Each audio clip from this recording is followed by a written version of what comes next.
The Dead is widely regarded as the finest short story in the English language, and it's one of those pieces that the more you look at it, the more you see. All of Joyce's works are masterpieces, but The Dead really outshines all of the other stories in Dubliners. It changes the collection, so it's hugely significant.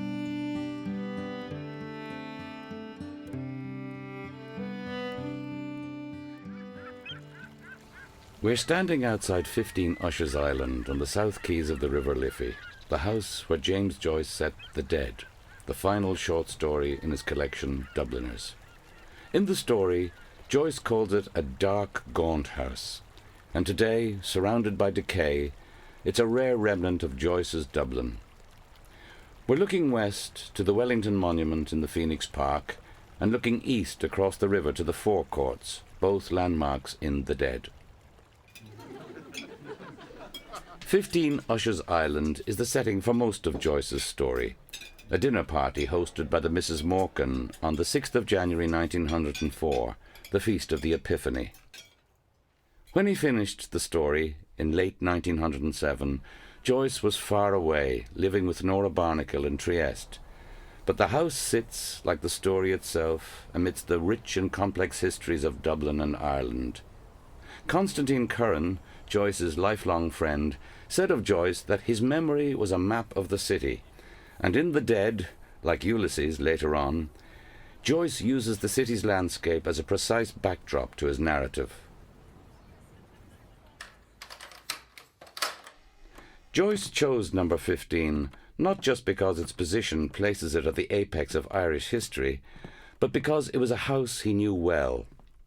It was built in 1775, not long after Arthur Guinness had established his brewery nearby at James's Gate. By 1904, the house had been newly restored.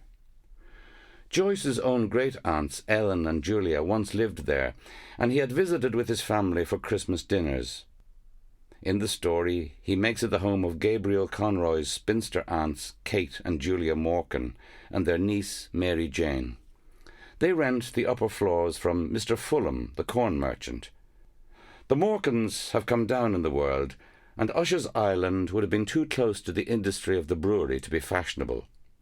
Professors Kevin Whelan and Mary Daly on the Dublin of The Dead in 1904. The social geography of the city is intensely mapped within it. The fact that the story is set on Usher's Island in a decaying Catholic middle-class family, which in a sense summons the story of what had happened to the 18th century city, which was the second city of the empire famously, and then it had gone into this decline in the 19th century, which Joyce in some respects maps.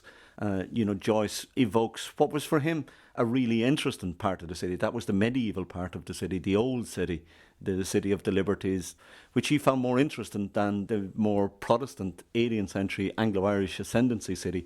But what he also summons then is the transition, because he's very interested too in the story about the way that the upwardly mobile Conroys, and especially Gabriel and his domineering mother, the way that they kind of move towards this new middle-class city, which is developing around the railway lines, developing around the new fashionable suburbs.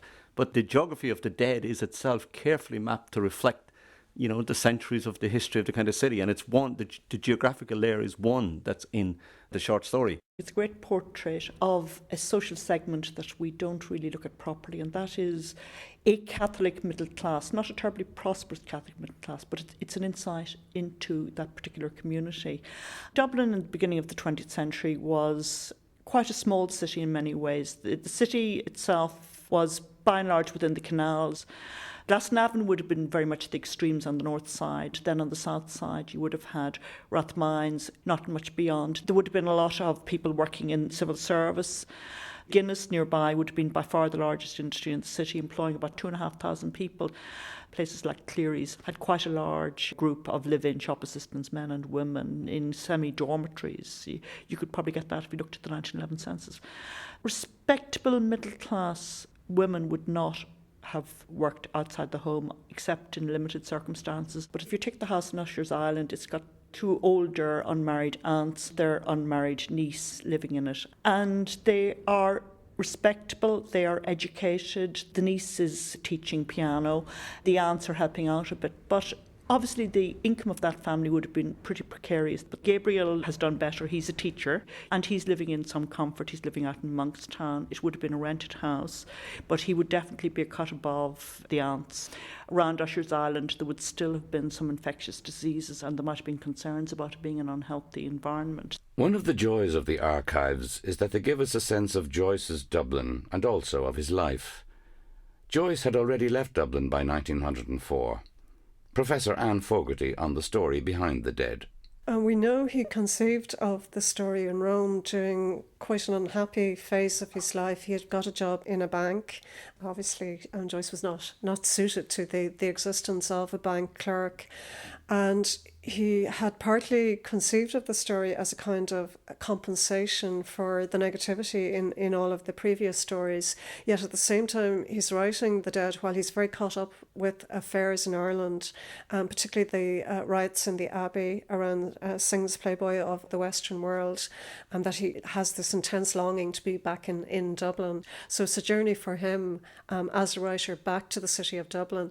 And he says that he wrote it to celebrate the positive aspects of life in Dublin. So even though it seems a melancholic story, a story perhaps about the breakdown in part of a marriage, he shows us its convivial aspects, the party life, the social life, the cultural life of the city. All of these things come through in The Dead. The Irish National Archives hold the census reports of 1901 and 1911, which show the downward slide of the Joyce family. Katrina Crowe. They're living in a house, but it's a rented house in Royal Terrace, which is now Inverness Road in Fairview, in 1901. And you've got mother, father, very many children. And you can see why May Joyce died young, that she had a pregnancy every year. Children range in ages from 18, Joyce himself, down to, I think, 2 years old. But it's a nice house. Must have had a very nice time there. By 1911, Joyce has gone to Trieste. He's with Nora Barnacle. And we find his father and some of his sisters. The mother has died at this point. Father and some of his sisters staying in a boarding house on the north side of Dublin. At the National Library, where Joyce himself used to study, it's the photographic collections of Lawrence and Clark which allow us to step back into Joyce's Dublin in 1904. Catherine McSharry. The Dublin that Joyce reflects is a very broad one in some ways and a very narrow one in others, in that his focus tends to be in most detail on particular aspects of that life. One of the amazing collections that we have is the Clark collection of photographs. And what is remarkable about the Clark collection for that period is that they are photographs of people. Very often photographic collections are topographical, they're of street scenes, views and so on. The Clark collection actually brings the Dubliners that Joyce knew that he was talking about into vision for us. What they wore, where they went, where they gathered. You can see Earlsfort Terrace, where Joyce would have wandered many days. You can see the National Library itself, the people coming into and going out of, what they were wearing, and imagine that's pretty much how Joyce himself would have looked and how his characters would have looked. One of the unique collections relating to Joyce housed at UCD is that of his lifelong friend Constantine Curran. Constantine Curran was a friend of Joyce from his university days, and he achieved the almost unequalled feat of remaining his friend to the end of Joyce's life. A man who fell out with almost everybody he knew at one point or another. Constantine Curran and he remained friends. The Curran collection includes material in Joyce's own hand, so letters from Joyce, which would have been sent to his friend Curran and to various other individuals. And there's very little material of that type, very few letters from Joyce in Ireland, so it's particularly valuable to have those. Curran's photographs and letters give us a rare insight into Joyce. There's a photograph of 1904 where he's looking at you with a flat cap and his hands in his pockets and almost defying the viewer as he looks at the lens. He's also both a very young man and quite an old soul in a lot of ways. His mother has been very unwell. She is to die around this period. He's seen a great deal of loss. And that immense amount of living and sadness is very eloquently attested to, I think, in the elegiac quality that you find in The Dead. 15 Usher's Island is still standing, but its survival is thanks to Joyce enthusiast Brendan Kilty, who bought the house and restored it. Architect and Joyce fan Sean O'Leary worked on the restoration plans for the house. For him, preserving a place of literary significance is part of the cultural memory of a city. Cities that don't preserve memory and don't provoke imagination are not working. But great cities have always managed to embrace time, and I think that all great literature that invokes a setting should spur a personal imagination and a communal imagination. And in a real way, Usher's Island is a background building and part of an architectural language that was not unique to Dublin, but that scale, counterpointed with the set pieces like the forecourts, gave Georgian Dublin its essential character. So it's critically important not only to conserve the elements that imbue the city with character, but to also share the memories of those places with generations. There also, I think, is a huge capacity to even start to fantasize about what that city might have been like, and we've got wonderful opportunities to even use digital technology to start to spur the imagination even more.